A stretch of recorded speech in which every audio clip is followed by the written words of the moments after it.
जैसा कि आप सभी को इंतज़ार था, कोरगुड़ा किसान के जो मर्डर हुआ था, उसमें अभी हाल ही में एडिशनल एसपी ने प्रेस वार्ता लेते हुए मामले का खुलासा कर दिया है। इस बारे में पता चला है कि जो आरोपी है टिकेश तुर्की मात्र 21 साल का है और 12वीं फेल भी है और बताया जा रहा है कि वो एक सनकी किस्म का व्यक्ति है।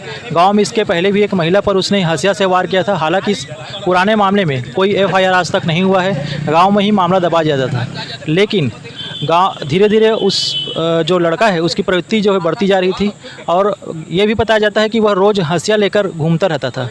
रोज़ अपनी हँसिया को वह धार देता था और इसी बीच जब किसान और जो आरोपी है उसका आमना-सामना खेत की तरफ हुआ तो उन्होंने फिर आपसी बात में आते हुए एक ही हँसिया से ही उनका गला काटकर उसकी हत्या कर दी और वहाँ से वह उसी दिन से गायब था और कोंडा गांव क्षेत्र में अपने रिश्तेदार के यहाँ छिपा हुआ था। ये भी पता चला है कि उनके कुछ परिजनों से आरोपी की मोबाइल पर बातचीत हो रही थी, जिसके माध्यम से पुलिस को एक अहम सुराग मिला। हालांकि गांव में उसी दिन से ही चर्चा थी कि एक युवक जो है गाँव से लापता है। पुलिस उसे संदेह की नज़र से उस पर तहकीकात कर रही थी। सीसीटीवी फुटेज भी खंगाले जा रहे थे। अंततः मामले में पुलिस ने पर्दाफाश कर लिया है और गाँव को ही आरोपी टिकेश तुर्की को आज रिमांड पर जेल भेजा जा रहा है। मैं कैमरामैन मुकेश सेन के साथ डेली बालो न्यूज़ से दीपक यादव।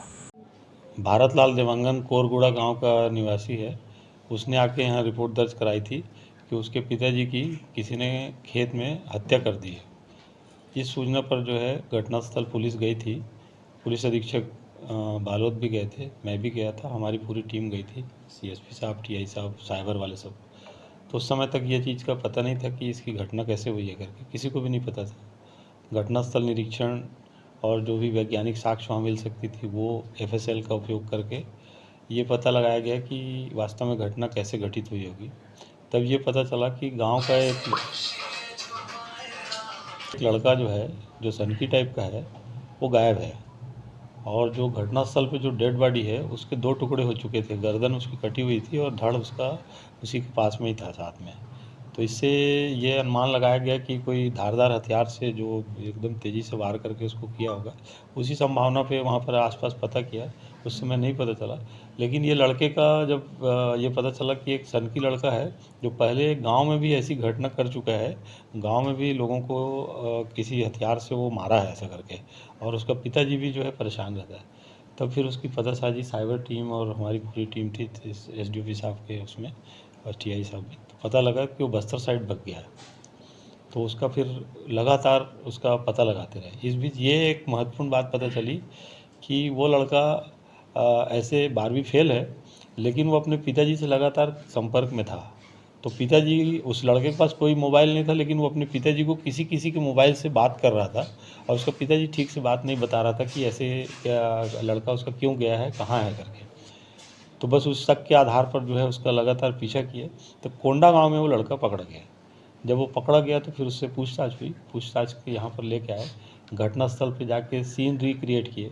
उस रिक्रिएशन में उसने पूरी बात बताई कि जब मैं उस दिन सवेरे 9 बजे के 8-9 बजे के बीच की बात है, सवेरे 12 तारीख को वो खेत की तरफ वो भी आया हुआ था और वो भी था उस समय।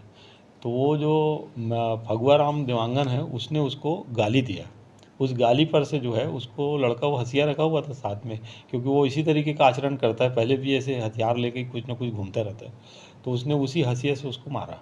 वो मारा तो वो गिर गया। उसके बाद फिर उसने ताबड़तोड़ उसके ऊपर वार किया। वो हाथ से बचने की कोशिश किया तो उसकी उंगलियां भी इसीलिए कट गई हैं वो मृतक की। जैसे उसने ऐसे रोकने किया होगा तो उस पर भी पड़ा। इस तरीके से उसने उसकी हत्या करी।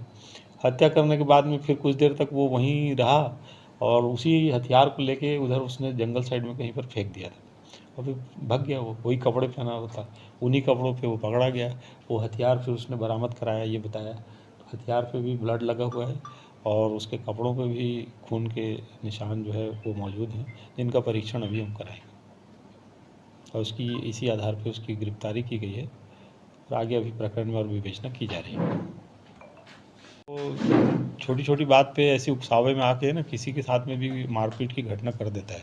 उनमें भी मामला दर्ज होगा सर इसके खिलाफ? मामला दर्ज होने का तो नहीं है, लेकिन वो ऐसे गांव में मारपीट कर चुका है, ये बात गांव के लोग भी बताते हैं। और उसके बाद वो पढ़ाई भी इसीलिए छोड़ दिया था। आगे वो मतलब ऐसे करता था, सनकी टाइप का आचरण करता है वो।